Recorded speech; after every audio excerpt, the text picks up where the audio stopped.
Com ja deuen suposar, votarem a favor d'una de les reivindicacions històriques dels funcionaris de presons que hem fet nostra en aquest faristol cada cop que n'hem tingut oportunitat.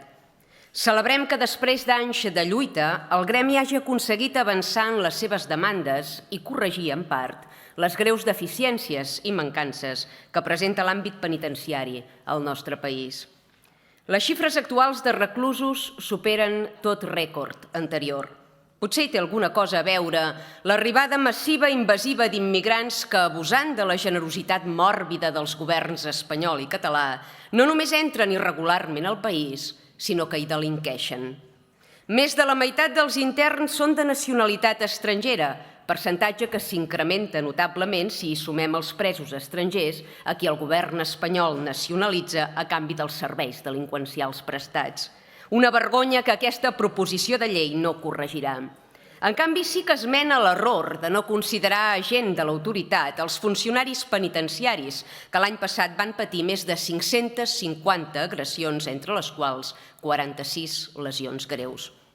Un reconeixement més simbòlic que efectiu. Ja em diran de què els serveix als Mossos, per exemple, ser agents de l'autoritat quan contínuament pateixen agressions físiques sense conseqüències gràcies a un Departament de l'Interior indulgent amb els agressors. Esperem que aquesta mesura que avui aprovarem vagi acompanyada d'un canvi real en les polítiques departamentals i es comencin a iniciar les accions legals pertinents contra els implicats, perquè sense suport jurídic i recolzament institucional, sense que la Generalitat es personi com a acusació, no s'aconseguirà l'efecte dissuasori ni correctiu desitjat.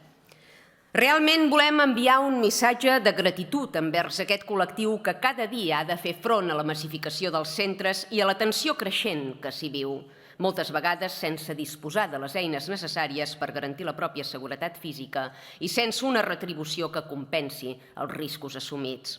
El descontrol que hi ha dins les presons s'evidencia amb dades. 859 telèfons mòbils requisats en un any. Els objectes prohibits circulen amb una impunitat escandalosa dins els centres penitenciaris del nostre país.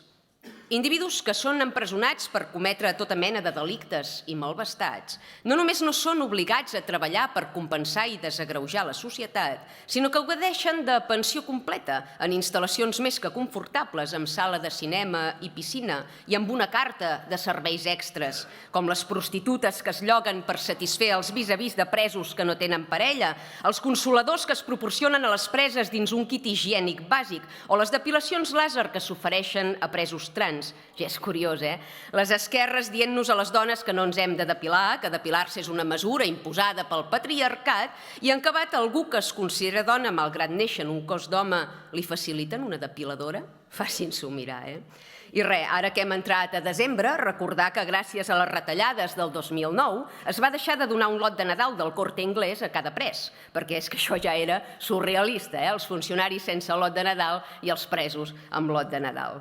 Contra el seu visca la pepa permanent, el nostre seny i ordre. Molts ànims i molta força a aquest sector que literalment allibera la societat del mal contenint-lo. Enhorabona per aquest èxit col·lectiu que esperem sigui el primer de molts.